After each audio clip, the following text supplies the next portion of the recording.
আসসালামু আলাইকুম রহমতুল্লাহি ওয়া বারাকাতুহু। ঈদ মোবারক, ঈদ মোবারক, ঈদ মোবারক।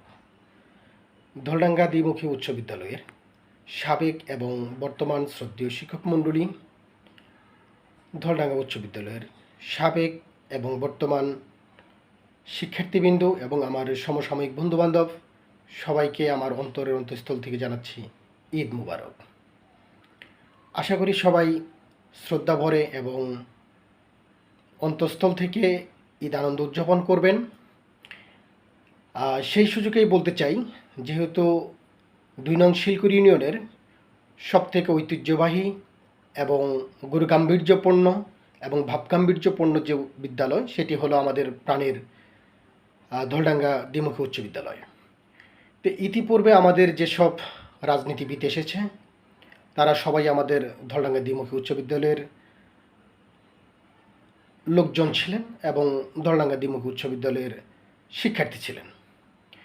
তো বিগত কয়েক বছরের যে আমাদের তিক্ত অভিজ্ঞতা, আমরা যদি এখন থেকে ঠিক পিছন দিকে তাকাই, ২০১০ সাল বা তার পূর্বে আমাদের শিলকুড়ি ইউনিয়নের যে সৌহার্দ্যপূর্ণ আচরণ ছিল বা একজনের সাথে আরেকজনের যে সৌহার্দ্যপূর্ণ যে সম্পর্ক ছিল, তা অনেকটা অধঃপতন হয়েছে, যা আমাদের নৈতিক স্খলন বটে।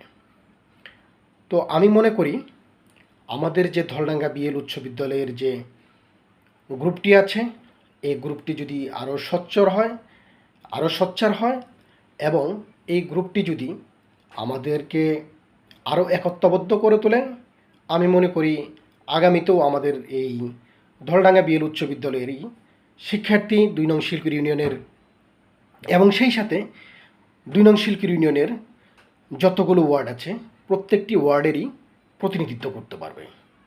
তো বিষয়টা যেন এমন কোনোভাবেই না হয়, প্রত্যেকটা ওয়ার্ডেই আমাদের স্টুডেন্ট আছে, আমাদের ধলডাঙ্গা বিএল উচ্চ বিদ্যালয়ের স্টুডেন্ট আছে। বিষয়টা যেন এমন কোনোভাবেই না হয় যে আপনি গ্র্যাজুয়েশন কমপ্লিট করেছেন, অথবা আপনার ছেলেটা গ্র্যাজুয়েশন কমপ্লিট করেছে, অথবা আপনার ছোটো ভাইটা ফার্স্ট ক্লাস পেয়েছে, অথবা এসএসসিতে A+ পেয়েছে, তার সার্টিফিকেট, তার ক্যারেক্টার সার্টিফিকেট দেবে এমন একজন ব্যক্তি যে অতীতে লেখাপড়াই জানতো না, ২-৩ বার ফেল করেছে, অথবা অনৈতিকভাবে ভোটে পাশ করেছে।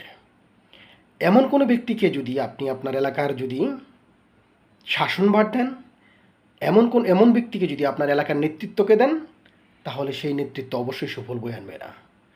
তো হয়তো অনেকের মনেই প্রশ্ন আসতে পারে যে রাজনৈতিক যে বক্তব্য, সেই বক্তব্য আমি এই গ্রুপে দিচ্ছি কেন? তো তাদের উদ্দেশ্যে আমি বলতে চাই, প্রত্যেকটি ইনস্টিটিউট হলো রাজনীতি শিক্ষার সূতিকাগার। তো এখান থেকে প্রত্যেকটি রাজনীতির সূচনা হয়। এই জন্যই ঢাকা ইউনিভার্সিটিতে বড় বড় নেতা জন্ম নেয়, ঢাকা ইউনিভার্সিটি থেকে বড় বড় নেতৃত্ব হয়। আমাদের বাংলাদেশের যে স্বাধীনতা পূর্ব থেকে শুরু করে সাবেক যে আমরা যেটা জুলাই বিপ্লব দেখলাম, সেই জুলাই বিপ্লবও কিন্তু এখান থেকেই শুরু হয়েছিল। বৈষম্য বিরোধী আন্দোলনের যিনি ভিপি নূর, তারও কিন্তু যে উত্থান, সেই উত্থান কিন্তু ঢাকা বিশ্ববিদ্যালয় থেকে হয়েছিল। তো আমি যেটা মনে করি, প্রত্যেকটি মেধাবী স্টুডেন্ট মানেই, প্রত্যেকটি মেধাবী শিক্ষার্থী মানেই একজন মেধাবী রাজনীতিবিদ এবং একটি এলাকা বা একটি দেশের ভবিষ্যৎ। আমি সবাইকে আবার একটি অনুরোধ করব, আপনার এলাকার আপনার ছেলের ভবিষ্যৎ বা আপনার পরিবারের যে ভবিষ্যৎ, সেই ভবিষ্যৎ যেন এমন কোনো ব্যক্তির কাছে না যায় যে আসলে এসএসসির গণ্ডি পেরোতে পারেনি, যে লেখাপড়া কী জিনিস জানেই না, যে হয়তো এলাকায় যেসব রাজনীতিবিদ ছিল তাদের সাথে চলে, তাদের সাথে মিশে হয়তো একটু পদপদবি পেয়েছে, কিছু টাকা পয়সা কামিয়েছে, এখন সে নির্বাচনে দাঁড়াবে, কিছু টাকা পয়সা খরচ করবে এবং নির্বাচিত হবে। নির্বাচিত হওয়ার পরে কি করবে? আপনি যে শিক্ষিত হয়েছেন এবং আপনার পরিবারকে যে শিক্ষিত করে তুলতেছেন, এর কোনো পদমর্যাদা এবং এর কোনো গাম্ভীর্যতা তার কাছে নেই। সুতরাং সামনেই আসতেছে আমাদের নির্বাচন।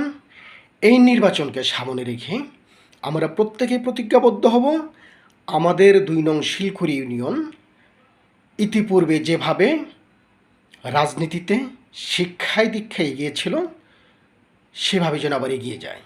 এখন আমরা দেখতে পাচ্ছি 2 নং শিলখুর ইউনিয়নের প্রত্যেক ঘরে ঘরে মাদক ঢুকে গেছে। প্রত্যেকটি শিক্ষার্থী এখন সেই মাদকের যে করা জাল, সেই জালে আটক হয়ে যাচ্ছে। তো আমরা যদি আমাদের শিলখুর ইউনিয়নকে সেই আগের যেই পদমর্যাদায়, অর্থাৎ আমাদের আবুল চেয়ারম্যান চাচা, তারপরে নায়েব আলী চেয়ারম্যান চাচা, তারা যেভাবে আমাদের শিলখুর ইউনিয়নকে যেভাবে গঠন করেছিল, যেভাবে আমাদের শিলখুর ইউনিয়নকে অন্যান্য জেলার কাছে রিপ্রেজেন্ট করত, সেই পদমর্যাদায় আমরা নিয়ে যেতে চাই। আমরা চাই আমাদের শিলখুর ইউনিয়ন আরও উন্নয়ন হোক, আমাদের শিলখুর ইউনিয়ন মাদকমুক্ত হোক, আমাদের শিলখুর ইউনিয়ন সন্ত্রাসমুক্ত হোক। ধন্যবাদ।